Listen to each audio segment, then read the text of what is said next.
reading from the book of Sirach. If you choose, you can keep the commandments. They will save you. If you trust in God, you too shall live. He has set before you fire and water. To whichever you choose, stretch forth your hand. Before man are life and death, good and evil. Whichever he chooses shall be given him. Immense is the wisdom of the Lord. He is mighty in power and all-seeing. The eyes of God are on those who fear him. He understands man's every deed. No one does he command to act unjustly. To none does he give license to sin. The word of the Lord.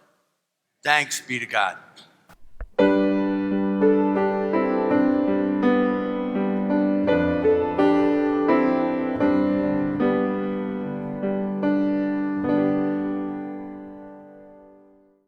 A reading from the first letter of St. Paul to the Corinthians.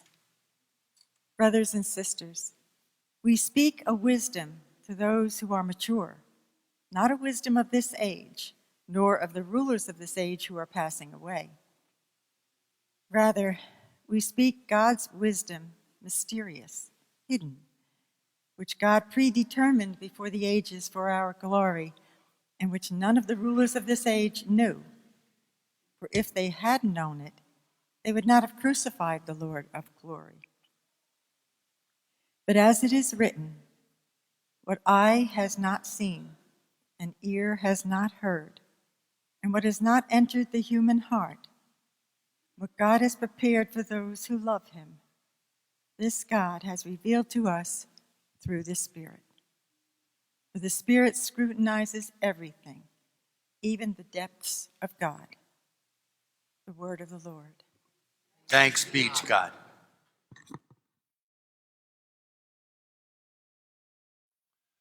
The Lord be with you. A reading from the Holy Gospel according to Matthew. Glory to you, O Lord. Jesus said to the disciples, I tell you, unless your righteousness surpasses that of the scribes and the Pharisees, you will not enter the kingdom of heaven. You have heard it was said to your ancestors, you shall not kill, and whoever kills will be liable to judgment. But I say to you, whoever is angry with his brother will be liable to judgment.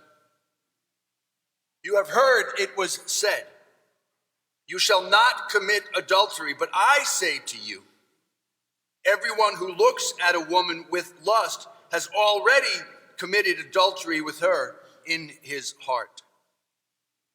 Again, you have heard that it was said to your ancestors, do not take a false oath, but make good to the Lord all that you vow. But I say to you, do not swear at all. Let your yes mean yes and your no mean no. Anything more is from the evil one. The Gospel of the Lord.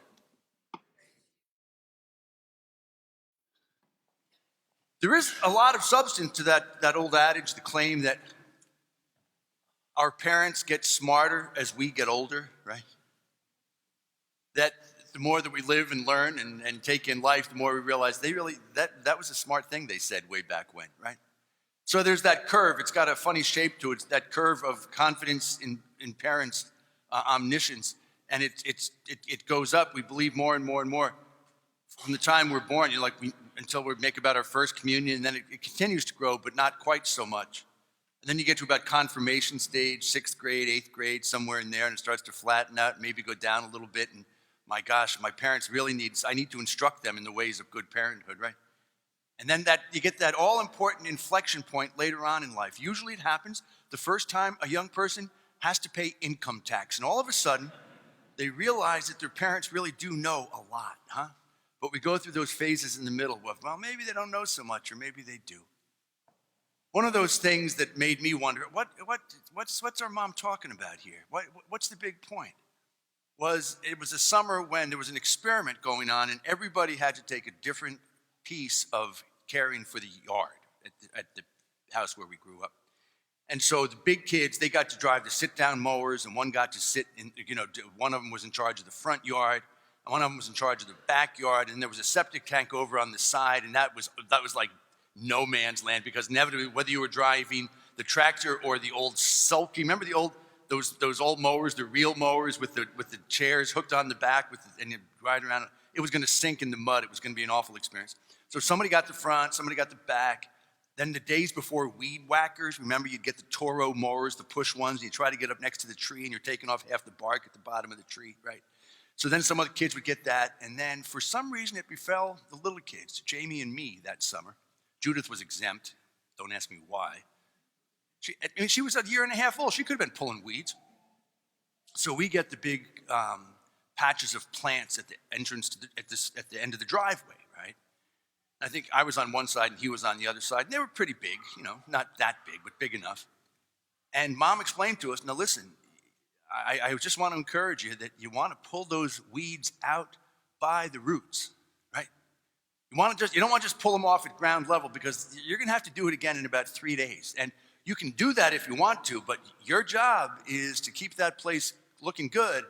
And if you pull them off at the ground level, you're just going to be out there again. So you do it for the first couple of times you do it, and what do? And Jamie with his red hair, you just race through the thing, right? You just pull out whatever you can as fast as you can. Do you go down and get the roots when you're 9 years old? No, you couldn't care less. That's on a Thursday. And then on Monday, you guys get back out there. Well, we just did it. I told you, you're going to learn. And you try it one more time, and then finally you realize if you're going to do it right and not waste your time, you're going to pull them out by the roots. And even if you have to wait until a wet day and get down and get one of those funny things with the fork in it, you're going to pull them out by the roots, right? And why would Mom say that in the first place? Because she wanted to take up more of our, recreation time? Because she wanted to take the fun out of the day? Absolutely not. Just because she cared and she wanted us to do it right and spend as little time on it as possible. And gradually you come around to see that, right? If you really want to take care of it, you got to pull it out by the roots. You really got to dig in. You got to wrestle with it a little bit. It'll work. You can do it. And there's a metaphor there, of course, in so many different directions, including the metaphor for sin, and I think it's what Jesus is asking us to do today. In 2 ways, to recognize the weeds and recognize the nature of the request. In each one of these passages today, each one of these phrases today, Jesus talks about some sin that plagues a community and plagues individuals in that community. And notice that in each place, what he's saying is, you got to pull it out by the roots. You have to go deep. And if you do that, you're going to get it right. And Jesus isn't asking us to get rid of those sins because he wants to take the fun out of life. No, he's asking us to get rid of those sins with his help because we get to a more peaceful,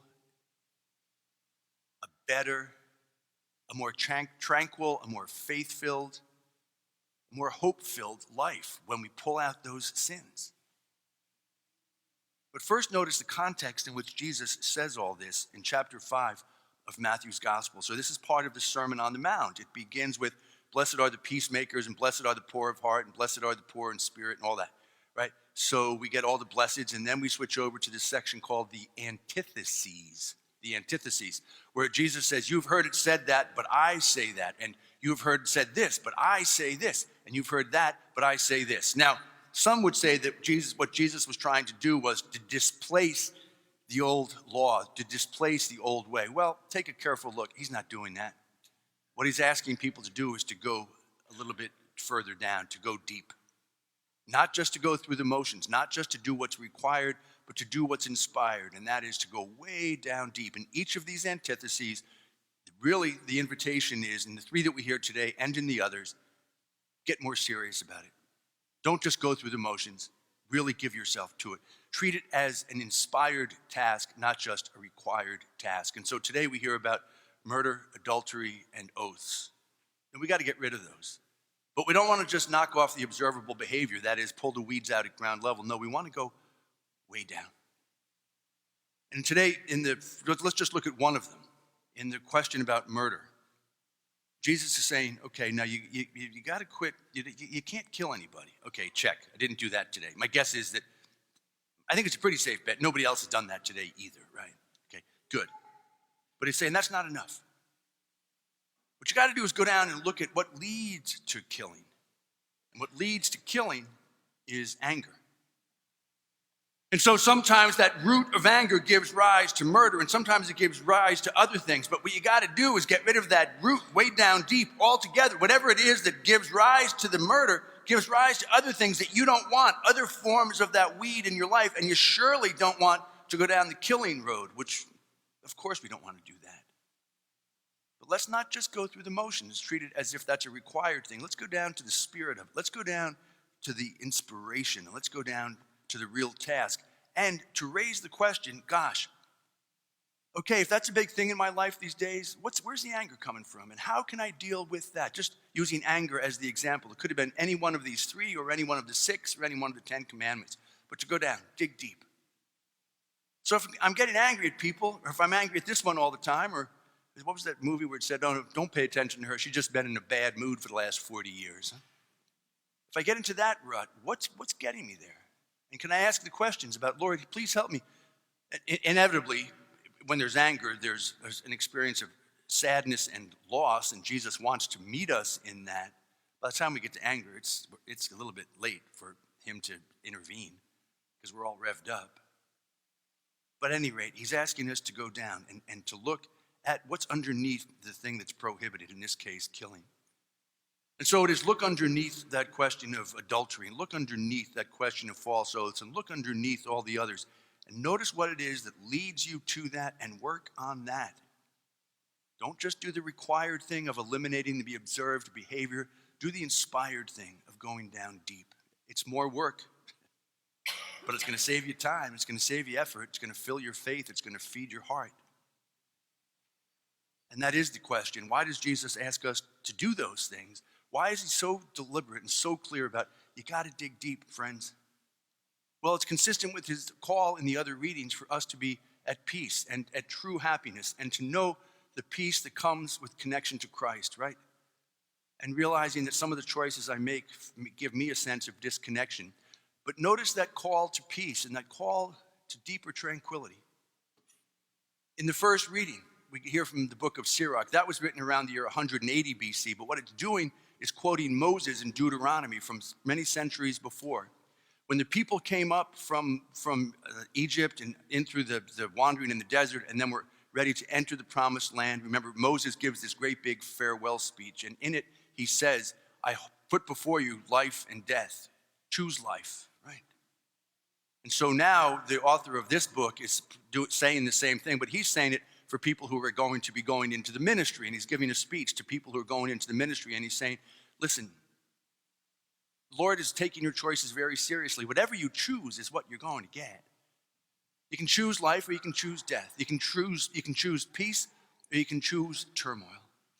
I sure hope you're going to choose life and peace. I certainly hope you're going to choose light and grace. You can choose the others. But God wants us to have that peace of heart that only God can offer, and it depends on our choices. So no wonder Jesus emphasizes so much, really go down and help yourself make good choices. I want you to get to that peace. And in the second reading today, Paul's letter to the Corinthians, we get that reminder, no eye has seen, no ear has heard, no one has imagined the peace that God has in store for us. Yeah, that refers to heaven, but it also refers to the God-given peace here on earth. The Lord wants to give us more of that. So we don't want to think that Jesus is asking us to do the work of getting rid of these sins with his grace simply because, he wants us to have a miserable life. No, he wants us to have life and to have life to the fullest. And that's why he asks us to cooperate, to make the choices that lead us where he wants us to go. And in our deepest recesses of our hearts, we want to go. Don't just pull out the weeds at the surface. Go down deep and do it because it's going to get you to peace. Nothing else can. So then the 2 questions. Maybe it's a good question. It's a little bit ahead of the game. It's still a green season, but by the time we get to purple, we should have figured this stuff out. So as you get ready for Lent, as you gear up, What's that one habit that you realize, I got to dig deep on that one?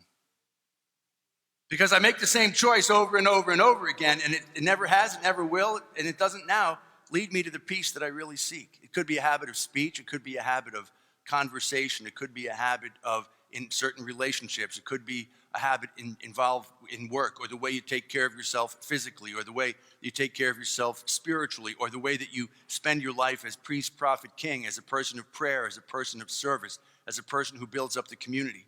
Maybe it's about getting rid of old angst, right? And just doing the work, whatever it takes, inviting Jesus in. Lord, please help me. I am anxious. I am so anxious to get rid of this anger weed in my heart.